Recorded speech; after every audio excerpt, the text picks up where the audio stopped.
Moyenne de 2,5%. Merci Romain, et rappelons que ce sont bien sûr des moyennes, il y a de fortes disparités évidemment.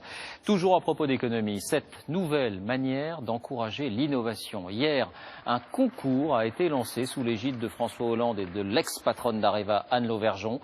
À la rentrée 2014, une trentaine de projets seront sélectionnés, 300 millions d'euros leur seront réservés. Voici deux des candidats plutôt bien placés. Ce sont peut-être les Apple ou les Google de demain. Leurs projets, les économies d'énergie et le recyclage. David Lefort, Éric Delagneau avec notre bureau à Poitiers.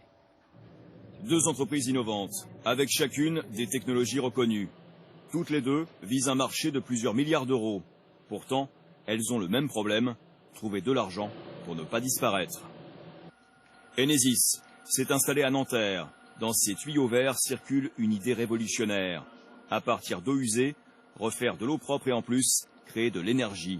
Tout cela grâce à de petites algues. Par exemple, ici, l'eau des toilettes, que nous allons charger en CO2 et dans laquelle nous allons injecter des micro-algues qui vont se nourrir de tout ce qui pollue ces eaux.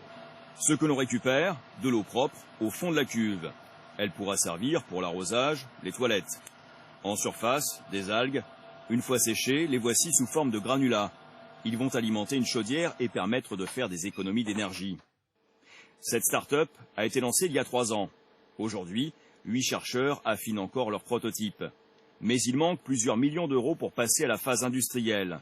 Les banques sont frileuses, alors ils espèrent être lauréats du concours lancé par l'État. Nous avons aujourd'hui des bons de commande, nous avons aujourd'hui des études en cours avec des clients qui sont très importants. Ce n'est pas suffisant pour les banquiers. Trouver de l'argent pour faire disparaître à jamais ces images. Ces sacs plastiques qui par millions transforment la nature en dépotoir. Voilà le défi de Carbios. L'un de ces labos est installé ici, au sein de l'université de Poitiers. Dans ces boîtes, les chercheurs cultivent des cellules pour créer de nouveaux types de plastique.